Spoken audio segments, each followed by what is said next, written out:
What's up, everybody? Welcome back to another Cardboard Dreams TCG video.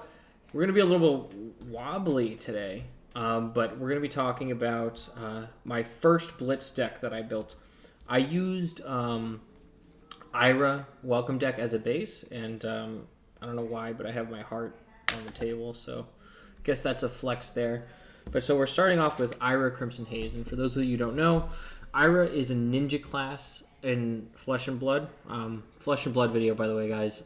New concept here on the channel at Cardboard Dreams. But getting into Flesh and Blood, and I wanted to talk about my first deck as my first video.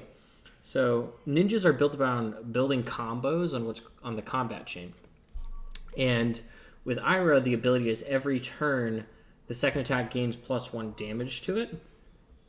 And so you want to build minimum 2 combo attacks, which is relatively easy given that the Edge of Autumn item enables once per turn an attack and a go again when the action resolves. You get an action point back after using it, and you get that go again. So it's very easy to set combos. All you have to do is use one attack. And so what you'll see here is I've got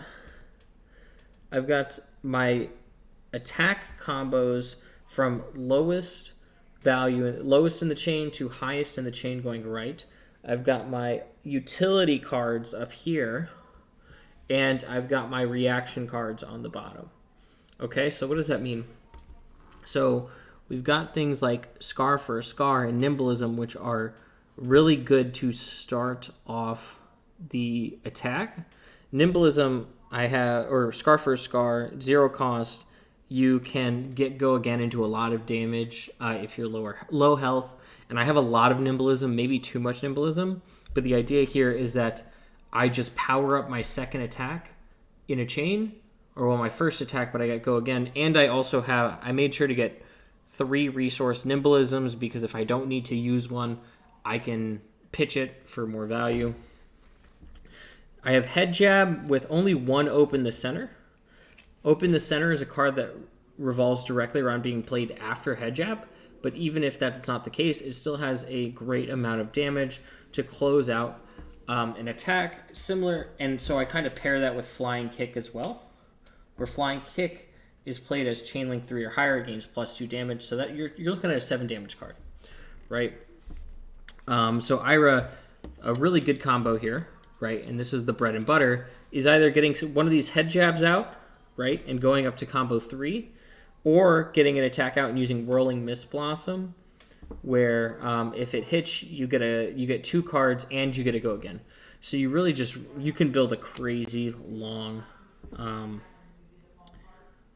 combo with multiple Whirling Mist Blossoms and multiple, things like Flying Kick, and ultimately, like, a crazy power card if you had like a long chain would be Salt the Wound, which it gains 1 attack for each attack that has hit this combat chain. So more or less really good. And so I want to get into the utility cards, because this is where we have a lot of flexibility. I was fortunate enough to pull 3 Enlightened Strikes in my first case, and so I have 2 here in the deck, because you can have max 2 in a blitz format of each card for each pitch value. So what's really great about Enlightened Strike is it's good in all decks pretty much, because you get to choose one. But ultimately, in most cases, I'm going to use Go Again to try to get a lot of damage off at the beginning of a combo, force someone to use a lot of their defense, and then I continue the combo from there. I don't really see myself using +2 unless it makes sense for me to use it at the end of a combo. And if I really, really have to, I can draw a card. I do have a Crazy Brew. I like the randomness aspect to it. And the idea that I can gain 2 health and go again and start off a combo, or really power up an attack, is really great. So this is good to kind of turn the tides of a game. Ancestral Empowerment, really great reaction, attack reaction. Not much to say there. Remembrance, another aspect of, maybe I've used my Enlightened Strikes or my Crazy Brew or something, or my Tome, something like that. and I want to get cards back into my blitz deck, some very strong cards, I can do that. And since blitz is if the game gets extended to an extent, or I just happen to have played a lot of these cards front heavy, it makes my deck that much more strong. And then I've got stuff like, and then I got Snatch at the end, just in case at the end of a chain, my hand requires me to draw a card, I can set up for the next turn. And we've got the Tome of Findall, which is fantastic, 2 cards, and Ninja doesn't resolve a lot around playing out of the arsenal, so to have this here, I can use that arsenal slot very effectively. And lastly, we've got our defense and attack reactions. Not much to say here. This is effective from the arsenal. We've got Sink Below, which is just good to cycle cards through. Maybe I've got a Flying Kick, but I don't really have anything to start a combo. Maybe I have 2 Flying Kicks, maybe I have 2 Nimblism, something like that. Sink Below and also having a defense reaction revolving around that just helps me cycle through when I'm defending. Lunging Press, standard for the Ira deck. Razor Reflex is also another card that I added. I think this is really good for Ira. Target attack action card with cost 1 or less gains 3, and if this hits, you gain Go Again. So the reason this is fantastic is because I can power up my attack after it's been used and, pierce them. And so, talking about cost less than 1, most ninja attacks, building combos, have 0 or 1 cost. The only ninja cards that I have here that have 2 are Flying Kick and Open the Center, and I typically want to gear those towards the end of a chain. And so it's a really, really good thing to have Razor Reflex there. Also, I didn't even notice this when I put it in. Target sword or dagger weapon attack gains +3. So that means, let's say I don't really have a chain, I can force, I can actually just add damage up front on my combo and then use Go Again from Edge of Autumn. So Razor Reflex is fantastic on Ira. Then we got Nimble Strike. I'm not sure if I'm going to keep these in a lot. I kept them at high pitch value because mostly this is going to be a card that I just pitch.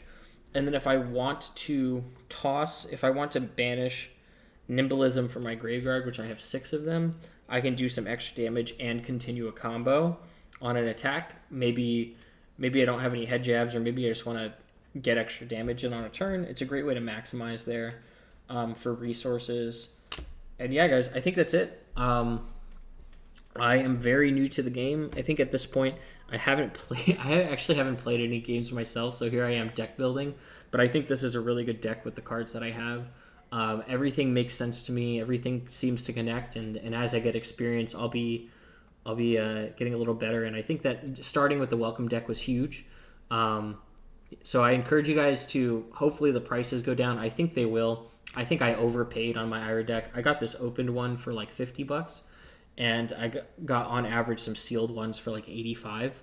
I won't be opening those till I'm old and wrinkly, but ultimately, I think that if you can get your hands on one open for cheap, do it, or just wait maybe like a month or two, especially after this new welcome deck comes out for around Monarch era. I think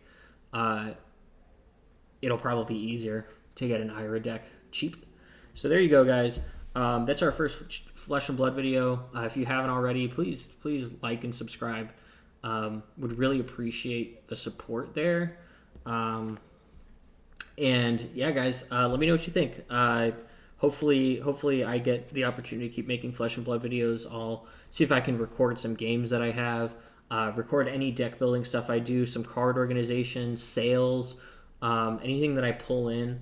I know I've got some stuff in the mail. I've got some crazy brews coming in that I want to show off. I've got some singles coming in from a YouTuber kitchen table from one of his breaks. So yeah, I think that's really exciting. And yeah, that'll be it. Peace.